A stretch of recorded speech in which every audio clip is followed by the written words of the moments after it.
Imagine that when you wake up, you see this elephant that's drinking water with its family right outside your tent. Sometimes you don't even have to go outside your tent.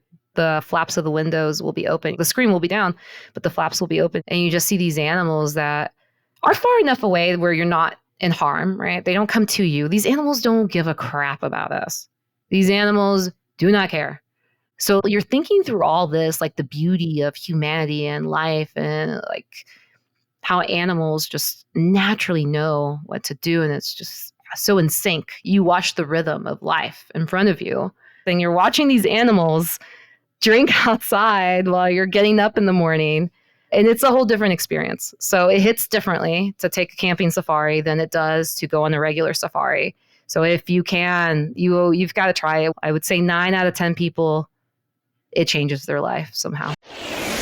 This is the Maverick Show, where you'll meet today's most interesting location-independent entrepreneurs and world travelers, and learn the strategies and tactics they use to succeed. And now, here's your host, Matt Bowles. Hey everybody, it's Matt Bowles. Welcome to the Maverick Show. I want to start off by inviting you to subscribe to the Maverick Show's Monday Minute email newsletter so you can kick off each week with a super short newsletter that you can literally read in 1 minute. So there's no long articles, just 3 high value bullet points each Monday that I've put together for you that could include the best travel gear and gadgets I'm using, or my favorite destinations and what to do there.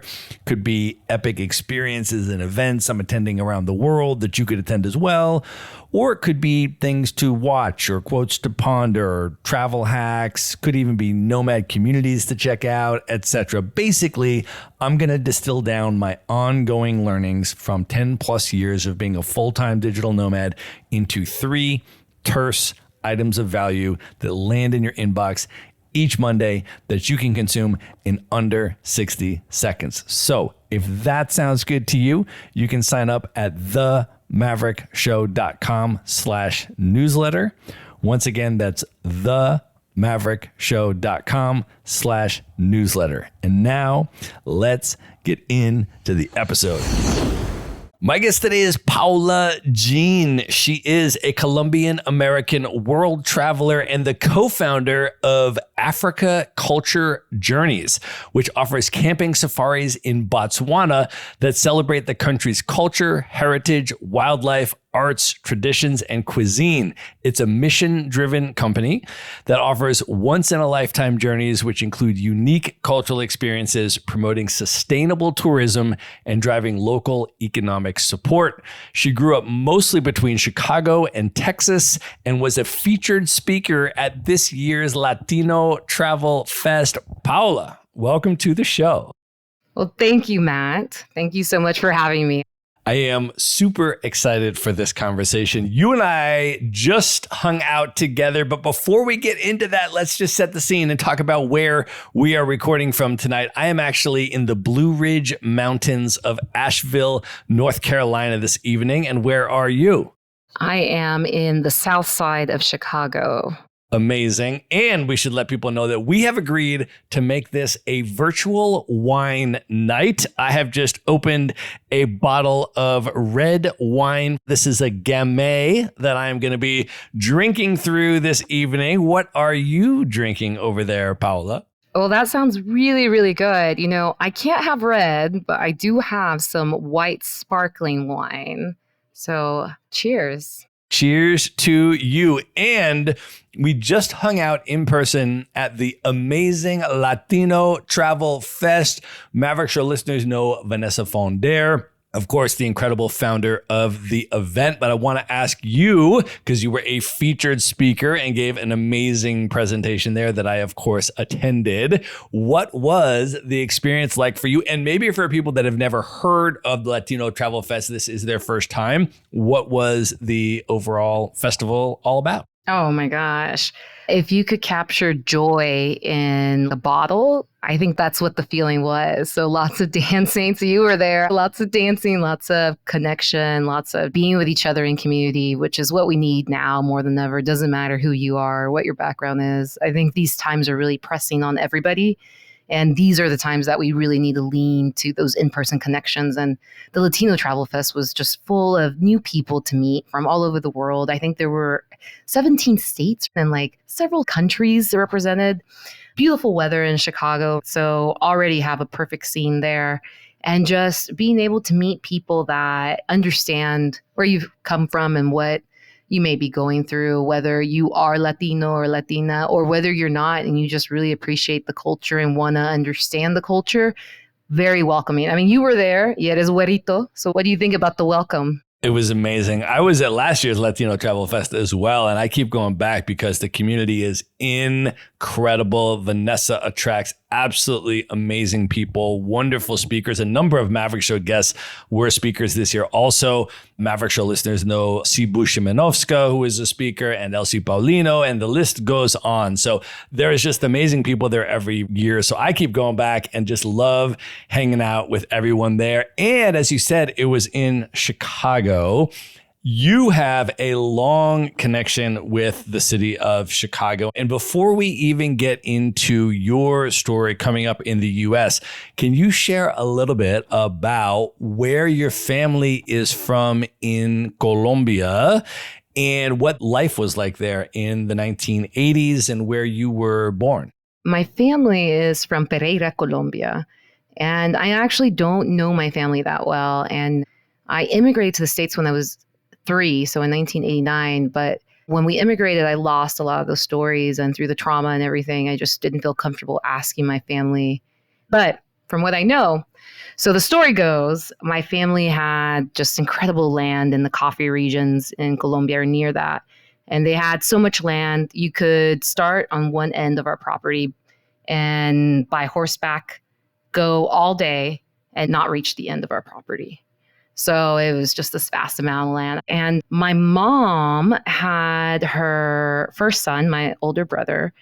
He is Afro-Latino because he's part Black. So she was pregnant with me, and she knew that she couldn't stay in Colombia because the cartel, keep in mind this is 1986, mid-1980s in Colombia, the cartel just finished murdering 3 of my uncles, so 3 of her brothers. They were executed off of the same bridge. So my mom with her son and with me was like, I can't stay here. I gotta go. And she made up her mind. She decided that she was gonna come to the States. So unfortunately, she was not able to bring us. So she had to come alone. So she left us, and she had to leave me when I was 2 months old. So I know very well the repercussions of separation of families, especially very early in that age. And I've studied what that does to children. And let me tell you, it is not good. It sets you up for a lifetime of issues to work through.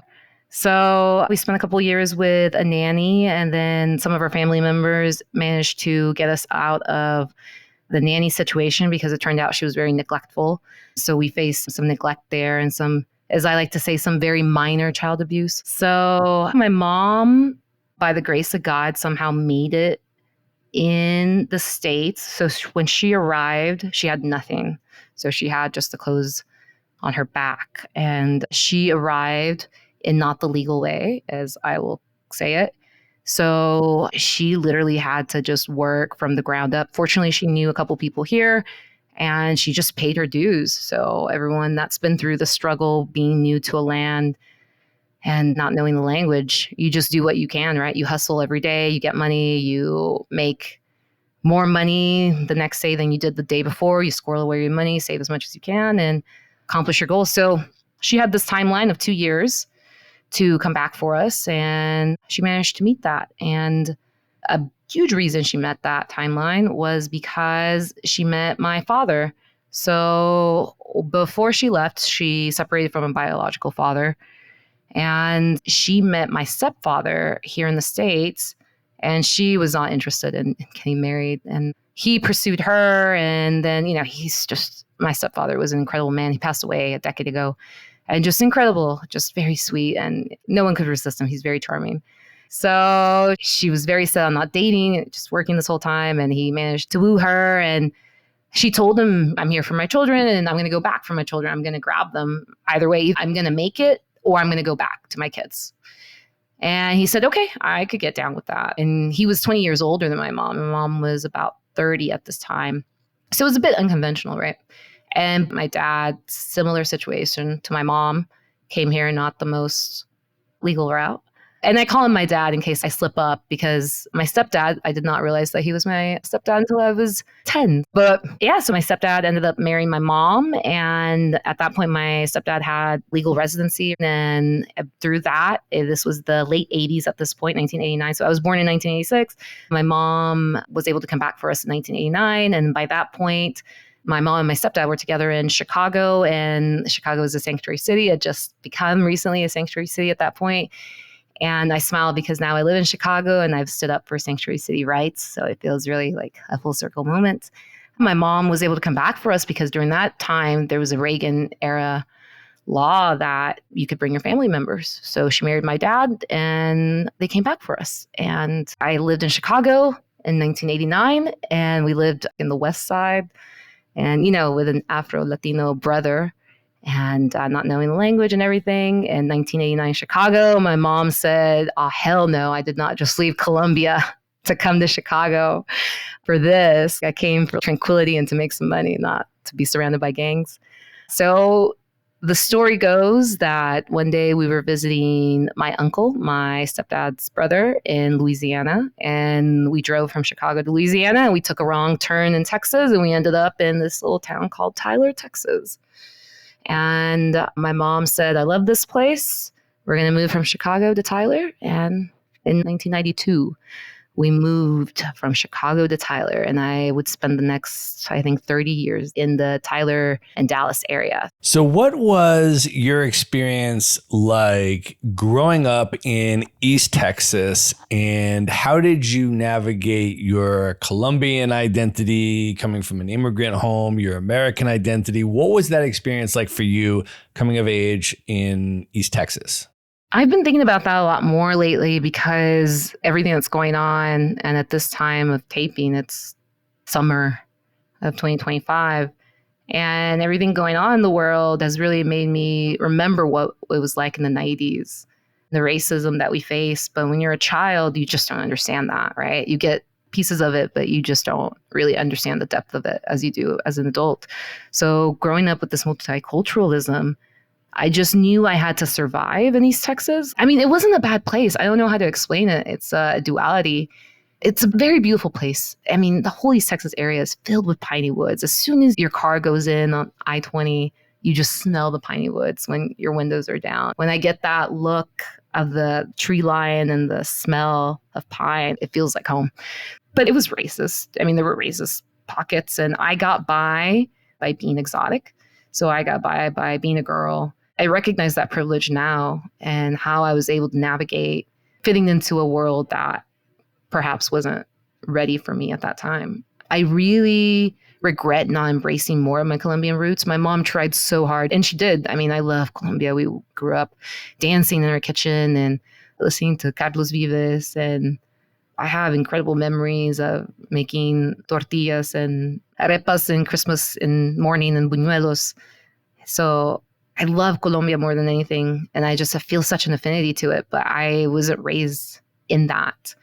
So I've been able to appreciate this from afar and really see myself, how do I integrate into that community and that culture that I wasn't raised in, but that I have such an appreciation. Of course, it's my roots. And you feel it deep down inside. So it was difficult navigating that. I think I'm still navigating the two cultures. But in East Texas during that time, the short answer is I was just lucky to get by. So assimilated. My actual name is Paola Andrea Han.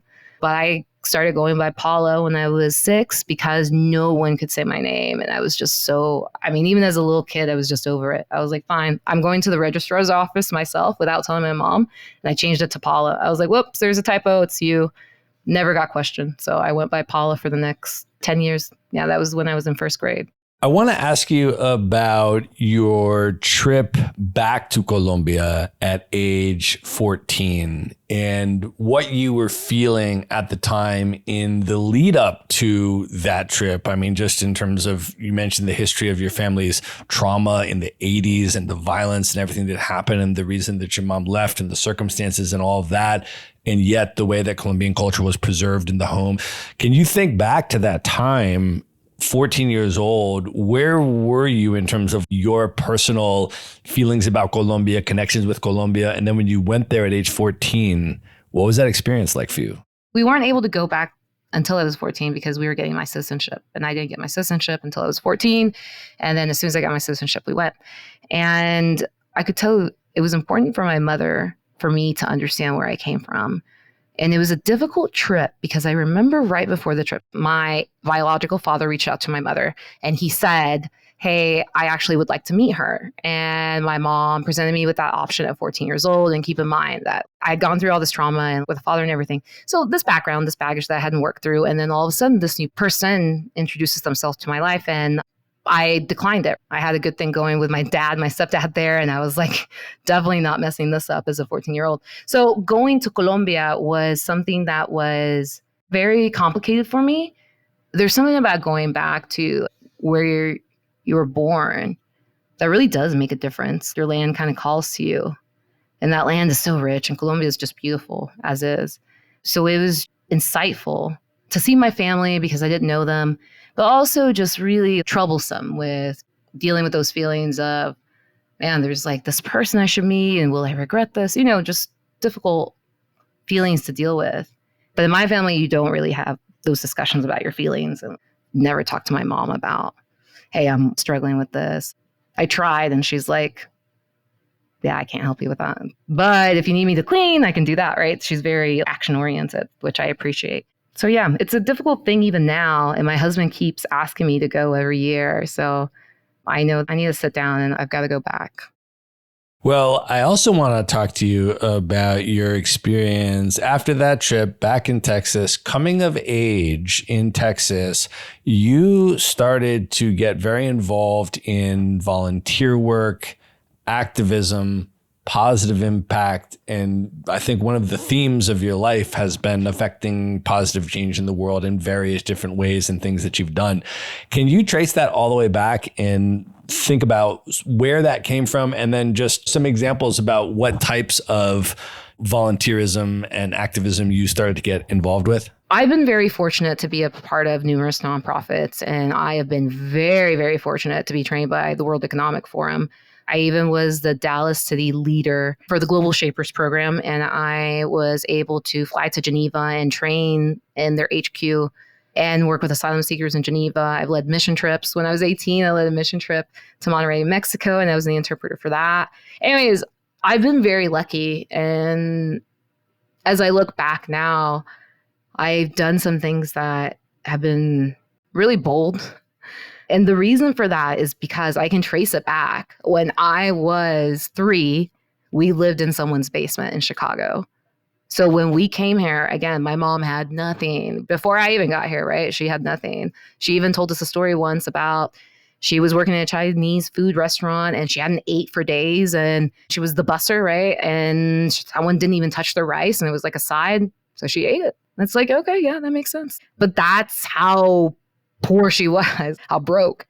And it wasn't much different by the time we got here. So there was a man in Chicago, Mr. Kaminsky, and he let us live in his basement. And I remember we had a little yellow couch. And I remember we would have the best times. Just so grateful. I want to ask you as well, because right now, as we're recording this in the United States, it is one of the most crucially important moments to be in solidarity with immigrant communities that are being so brutally targeted. And I know this is an issue that is and has always been so close to your heart. And I just want to ask if you can share any tips or advice about how we can rise to meet this moment and any things that people can do to be in solidarity with the immigrant communities in the United States right now. Thank you, first and foremost. My favorite organizations are the Illinois Coalition for Immigrant and refugee rights, the ICIRR.org. So that's a good one to go to. The Resurrection Project. That's another good one to Google. Absolutely. These are all different organizations that are helping people day in, day out. And they need volunteers. They need people to even write to the senator. So depending on what kind of volunteerism or time or wherever in the world you are, there is an ability to help. So there are programs where you can write to your local elected officials, pushing back on some of the things they're about to pass and are passing in the House and the Senate. You can send, you can donate even as much as $5. Some of these organizations get by like micro donations, and we're talking $5, $10. Even I've seen donations as $1 and $2. So anything, honestly, at this point in time really does count, and it helps. So being able to write to someone at this moment, there's just so much volatility and so much vitriol out there that civil discourse is just not something that's guaranteed. And just having these simple conversations or just sending a note to someone is just a really big deal right now. So we are going to link all of that up in the show notes. Folks can go to themaverickshow.com, go to the show notes for this episode, and we'll have direct links to organizations that you can donate money to. You can donate your time. You can volunteer. You can get involved with. You can get on their email list. You can stay in touch with what's going on, and then you can contribute in whatever way, whatever capacity, whatever resources you have to do that. So appreciate that direction, Paula. I also now have to ask you about the country of Botswana, which I know is very near and dear to your heart. And here's the crazy thing. I've told you this. I have spent 2.5 years cumulatively total on the continent of Africa across about 12 different countries.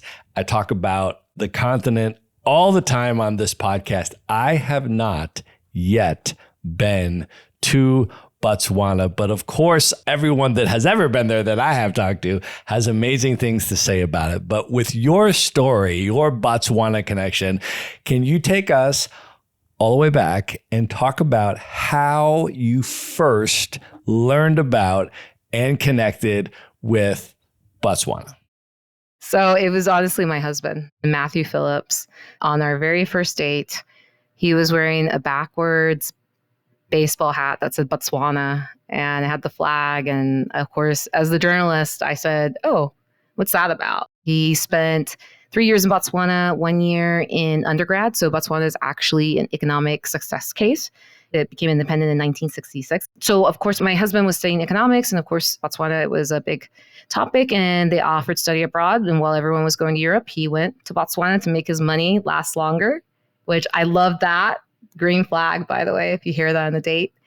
And when he got into the Peace Corps, they saw that he had been in Botswana, so they sent him back. So he ended up spending 3 years. And our very first date, he had the hat. And I remember very vividly, he said, "I am going to go back there one day. I'm going to start something." And I thought to myself, okay, yeah, I can do that. So can you talk about your first trip to Botswana? What was your experience like on that trip? So the first time I went to Botswana, jet lag, right? And the flight, 14 and a half hours.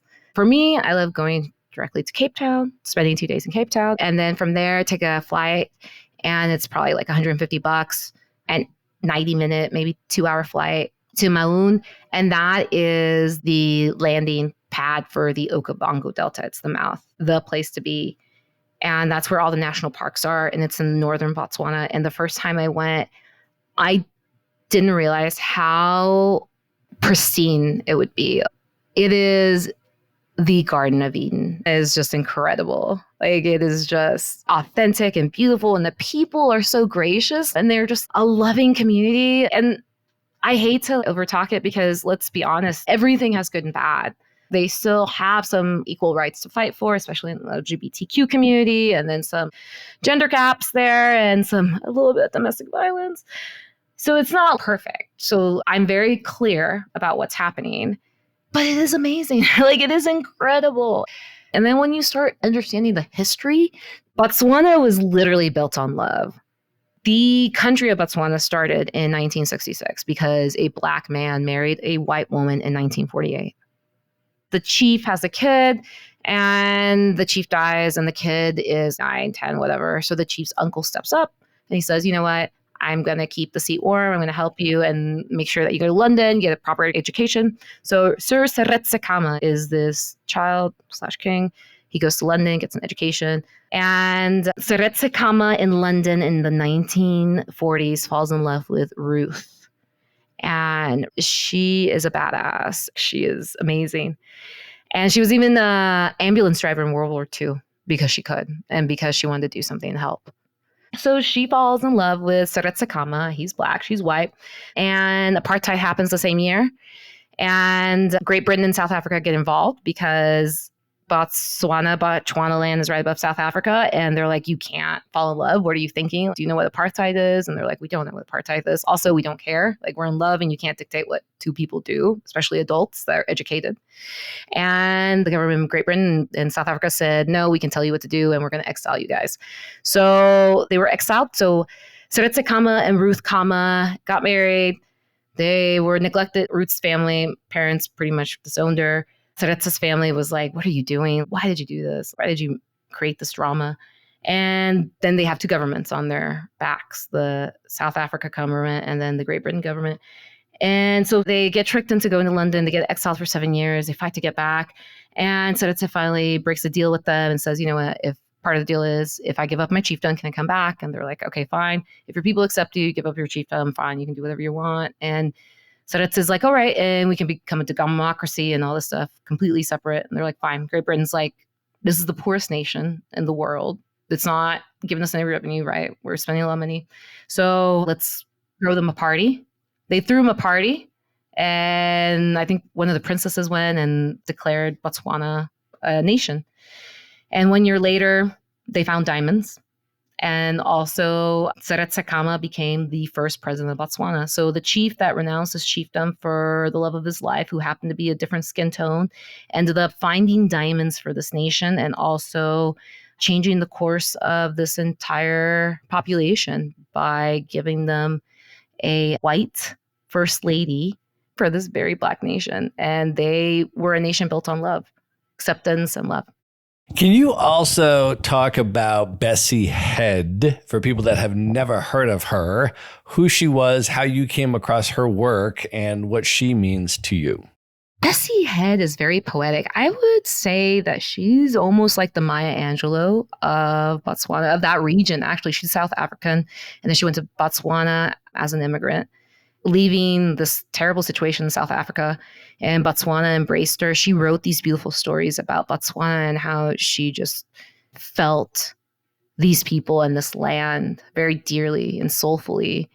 And she has this way of speaking to you that make you really realize what's important and what to value because of the way she writes. In the time that you've spent in Botswana, what similarities did you notice between the culture in Botswana and the Colombian culture that you came from? Botswana and Colombia are very similar. Even South America and Southern Africa have a lot of similarities. The cultures are very similar. The backgrounds are very similar. The way that they approach family life and that they do not allow their immediate family to go homeless or go hungry, like that family structure, the nuclear structure, that's very important to them. That is very similar in the two occasions.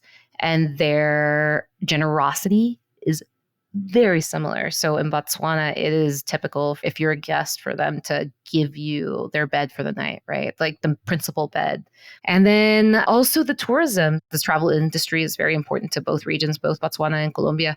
And also they're very dependent on minerals. So Colombia is the number one producer of emeralds in the world. They produce 80% of the emeralds, 80, that the world consumes. And then Botswana produces 20% of the world's diamonds, the highest quality concentration of diamonds in the world. And the people that love to take safaris, when Safari Bookings put their 2025 report out, they found that over thousands of bookings, Mexico was in the top 5 countries of people that went on safaris. So Mexicans love safaris. And we really need to capitalize on that because they love safaris because it's amazing. Safaris are awesome and the cultures are very similar. And it's not just Mexicans, it's Latinos.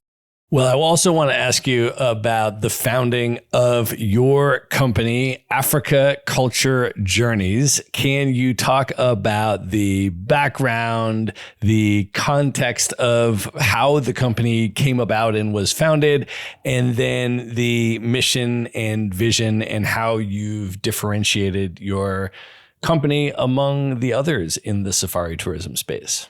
Yeah, well, first and foremost, thank you for the space to talk about it. Africa Culture Journeys really is a passion. We're very value driven, we're very mission driven, which is to share the culture of Botswana with people authentically, but also to uplift the community simultaneously. So we're a profit sharing organization. We are making sure that our employees, our staff, our team members, they are paid minimal livable wage. Africa Culture Journey started from 4 people. My husband, when he was in Botswana, he ran the world's debate. And he ran it with a woman named Tato, and they stayed friends for 20 years. And then Tato met a man named Mosey. Moses has been a guide in Maun area for 20 years. And he actually has led programs for Curran Downey. And Curran Downey is the OG safari operator. So they're the original from, I think, 1920s that started going to Africa and offering safaris. So he ran programs for Curran Downey. He is very well respected in the safari industry. So very fortunate to have him. He's also guided some of the world's biggest celebrities and business people, and incredibly humble. So he's got some awesome stories. And then Tato worked for the Botswana government, and she also worked for the sporting committee. Tato is incredible. She's very funny. So I met some Olympic athletes through Tato. And when I turned around and I said, "Who are these people?" Tato was like, "Oh yeah, they won bronze at the Olympics in 2020. And I'm like, "Oh, okay." So Tato will just randomly introduce you to just some of the best people. And she's a really good person. And my husband, he spent 3 years there, like I mentioned, and he fell in love with the country. And Tato came to him and she had a business proposal, and he was a consultant and advisor for Mosey and Tato. One day he looked at me and he said, "I think we could just be investors in this thing. And what if we just start a camping safari with them?" Mosey has the experience, and Tato worked with me on World's Debate, and you and I can consult it. And I was like, yeah, why not? This is what we talked about. So we started it and completely self-funded. So first Latina in the world to have a camping safari, and the only Colombiana. So I also wanted to ask you, just with your activist background and the socially and politically conscious lens with which you operate and move through the world, going into the safari tourism space in Africa, obviously there's a lot of colonial history there. There's a lot of neo-colonial dynamics intertwined with so much of the tourism industry across Africa today that I observe. And I'm just curious about how you approached that, how you thought about that, how you ethically navigated that when you were building your company on those values of sustainability and empowering the local communities, and how you did that. Yeah, well, first and foremost, it is important to partner with the local community, with people that are of the region, and get them to lead the way. So we really let Mosey and Tato lead a lot of it, and we led the strategic direction as far as communications, right? We should have this messaging over this messaging. But like Mosey and Tato picked the logo. So it's important to work with your people that are local. It's important to work with diverse people. It's important to work with people that are diverse, not just in thought and background, but also in emotions, because you need a diversity of emotions. And I don't think we talk about that enough. And then you need people that are going to hold you accountable and that you can trust, like family, but that you are also very keenly aware that you are in the struggle together. So just being true to our values, being graceful for each other, having the right team around you, that makes the huge difference in being able to execute on that authenticity. So what does Africa Culture Journeys offer today for people, listeners of the Maverick Show, that would like to come and experience Botswana? What are the opportunities to do that? What would that trip be like? And can you offer a special discount to Maverick Show listeners? Well, just because you asked, we will be offering a very special discount of 20%. And if you are Latino, Latina, speak Spanish, want some kind of Spanish interpretation or Spanish help, I will make myself available to assist you with your trip and help you understand the parallels between Latino culture and this particular African culture, Botswana culture. It is a full service camping safari. So in Botswana, in that part of the world, you call it mobile because you're going around, you're being mobile.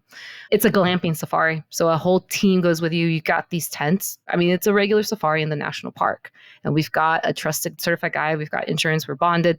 So a whole team goes with you. They set up the tent for you while you are enjoying a lunch that your private chef created for you in the bush. And you're watching the animals. The team is finishing up, setting up your tent. You get a real bed. You've got this ensuite bathroom. And then, you've got the little different tents and you're in a national park and you're being taken care of and real amenities. And you spend anywhere from 3 nights to, we've had people spend 12 nights, which to me is a bit much. 2 full weeks out in the bush is a lot. I like about 4 or 5 nights. It's a sweet spot, but you spend these days and you're camping among the animals. And then during the day, you get to go watch them. You get to go around to local villages if you want. You get to go on the mokoro ride, which is the canoe ride, which is a very cultural ride. We can tell you more information about that, what a mokoro is and how that came about. And then you get to learn about the history of Botswana. The origin of man actually comes from Botswana. A great story there. And you spend your days watching these animals, being immersed in this culture, understanding the team around you, because you've built a bond with these people that you're camping with that are serving you. But there's also an opportunity to serve them back at the end of the trip. We have a day where you can go into the kitchen and you can cook if you want to and serve if you want to as well. And we've had guests take us up on that. And that has been one of our favorite nights and the guests' favorite nights, being able to serve back to the staff. That's been really fun. And you get these camping safaris, but imagine that when you wake up, you see this elephant that's drinking water with its family right outside your tent. Sometimes you don't even have to go outside your tent. The flaps of the windows will be open. The screen will be down, but the flaps will be open. And you just see these animals that are far enough away where you're not in harm, right? They don't come to you. These animals don't give a crap about us. These animals do not care. So you're thinking through all this, like the beauty of humanity and life and like how animals just naturally know what to do. And it's just so in sync. You watch the rhythm of life in front of you. Then you're watching these animals drink outside while you're getting up in the morning. And it's a whole different experience. So it hits differently to take a camping safari than it does to go on a regular safari. So if you can, you've got to try it. I would say 9 out of 10 people, it changes their life somehow. Well, I greatly appreciate the 20% discount offer for Maverick Show listeners. That is significant. We are going to link that up in the show notes. We'll put the direct link as well as how to get your 20% discount and learn more about all of the details for Africa Culture Journeys. Just go to themaverickshow.com and go to the show notes for this episode. Paula, I also want to ask you about the impact that all of this world travel over the years has had on you as a person and why you're so passionate about continuing to travel. What does travel mean to you today? So growing up, we didn't have any resources, very, very poor. And our travel was through National Geographic. So that's when me and my family really got to know each other and when we got to spend time together and we got to love on each other. And those were really incredible times for me and just really fond memories. So I traveled in that way. And in this day and time when we're being restricted in the way that we can travel, we're having travel bans. People in the United States, I don't know if some listeners know this, but there are immigrant populations that are afraid to go outside, especially right now. They are very scared to go outside their home. People are giving them food. They're scared to go to the grocery store. So people aren't able to travel. That's what I'm trying to say. And sometimes travel comes in the way of reading books and watching National Geographic and understanding that there is a light at the end of the tunnel. So what's fueled my travel and what's made me really passionate is understanding these different cultures and knowing that even if I'm not there physically, I can still appreciate a culture like Colombia. I can still appreciate a place like Botswana where I wasn't born and I don't get to be at 24/7, but I do have a business there. I get to appreciate these places without having to be physically there. And I think that in this day and time, when some populations, and a significant amount of the populations, can't travel as much as they wanted to, I think this is an important thing to remember is that we can't travel with our stories. We can't travel with our reading books. We can't travel with other ways. And travel really is about opening awareness, opening our minds, and understanding, appreciating these different cultures and how we fit into them and how they fit into us and who we are. Well, I think that is the perfect place to end the main portion of this interview. And at this point, Paola, are you ready to move in to the lightning round? Yes, let's do it. Let's do it. The lightning round. All right. What is one book that you would recommend that people should read? The Alchemist, of course. It's the classic. All right. What is one travel hack that you use that you can recommend? I always bring a portable bank, maybe two. I always have something charged up. All right. Who is one person currently alive today that you've never met that you'd most love to have dinner with, just you and that person for an evening of dinner and conversation? Dolly Parton. Wow. Why is that? She's Dolly Parton. What would you ask her? What would you talk to her about? Oh, man. Can you imagine? Dolly Parton has led the way for women in music and business. How did she get through that? She was a beautiful woman that had to beat them off with a stick, literally. You see her in her interviews and everything. And she had to hold her own while still being gracious and fun and also making millions of dollars. She turned down Elvis Presley. He wanted to sing I Will Always Love You. And Elvis's way of singing a song, which at that point, when Elvis sang your song, you were it, right? You were made. He would only sing that song if he got rights to that song.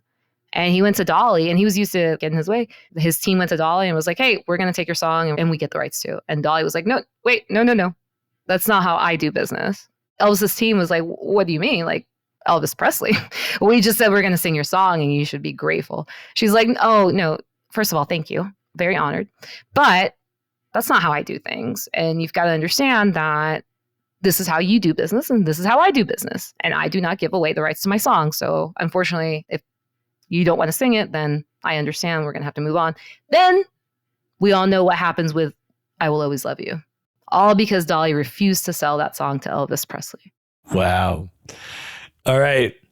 Knowing everything that you know now, if you could go back in time and give one piece of advice to your 18-year-old self, what would you say to 18-year-old Paola? Focus on gratitude. Gratitude will lead the way, even in the hardest of times, and it will bring out joy. So just focus on gratitude, focus on gratitude, focus on gratitude.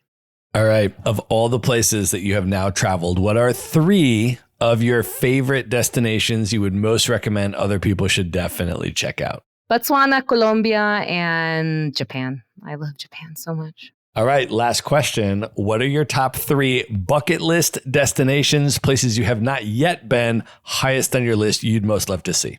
Vietnam, Argentina, and the Maldives. Amazing picks. All right, Paola, I want you to let people know how they can find you, follow you on social media, connect with you, learn more about what you are up to with Africa Culture Journeys. How do you want people to come into your world? Thank you. So you can find us online through our website at africaculturejourneys.com. Our handles on LinkedIn, YouTube, Facebook are Africa Culture Journeys. And then if you want, you can email me directly. So my email is Paula, Paula, at Africa Culture Journeys, and happy to discuss partnerships, or if you want to know more about Latinas in Africa or travel, happy to have that conversation with you. All right, we're going to link all of that up in the show notes. So you can just go to one place at themaverickshow.com. You're going to find direct links to everything we have discussed, all the ways to find and follow Paula and Africa Culture Journeys, and how to get your 20% discount if you want to go to Botswana. All that is going to be in the show notes. Paula, this was so amazing and special. Thank you for coming on the show. No, thank you. You're fantastic. And thank you for all you do. All right. Good night, everybody.